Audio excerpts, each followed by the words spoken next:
नमस्कार, स्वागत है आपका।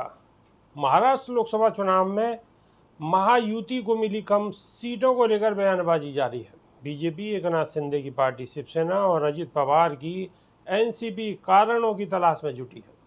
साथ ही तीनों ही दल विपक्ष पर संविधान को लेकर झूठा प्रचार करने का आरोप लगा रही हैं। इस बीच आरएसएस के मुखपत्र ऑर्गेनाइजर में कहा गया है कि महाराष्ट्र में बीजेपी की लोकसभा चुनाव में हार का एक कारण उप मुख्यमंत्री अजित पवार की अगुवाई वाली एनसीपी के साथ गठबंधन था। ऐसे में अब अटकलें लगाई जा रही हैं कि क्या बीजेपी अजित पवार के साथ संबंध तोड़ देगी। बीजेपी सीएम एकनाथ शिंदे की अगुवाई वाली शिवसेना के साथ मिलकर विधानसभा चुनाव लड़ सकती है।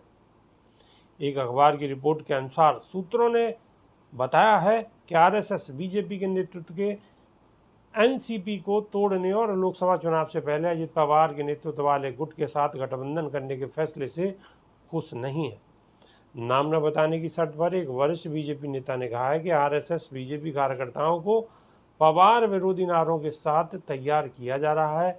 सिंचाई और महाराष्ट्र राज्य सरकारी बैंक घोटाले से जुड़े होने के कारण वे अजित पवार के विरोधी हैं, लेकिन जूनियर पवार के बीजेपी से हाथ मिलाने के बाद पवार विरोधी बयान पीछे छूट गया।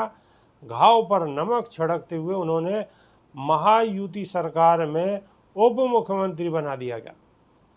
नेता ने आगे कहा है कि लोकसभा चुनाव में यह स्पष्ट था कि आरएसएस बीजेपी के कार्यकर्ता एनसीपी उम्मीदवार के लिए प्रचार करने के लिए तैयार नहीं थे और कई जगहों पर आत्मसंतुष्ट रहे।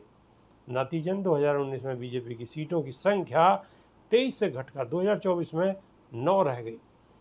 आजीवन आरएसएस कार्यकर्ता रतन शारदा ने ऑर्गेनाइजर में अपने लेख में कहा है कि अजित के साथ गठबंधन करने से बीजेपी की ब्रांड वैल्यू कम हो गई और यह बिना किसी अंतर वाली एक और पार्टी बन गई।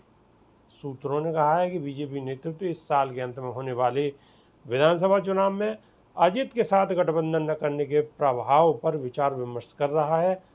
अगर हमारी पार्टी अजित को छोड़ देती है और विधानसभा चुनाव में शिंदे के साथ आगे बढ़ती है तो ऐसा लग सकता है कि बीजेपी ने अजित का इस्तेमाल किया और बाद में उन्हें फेंक दिया।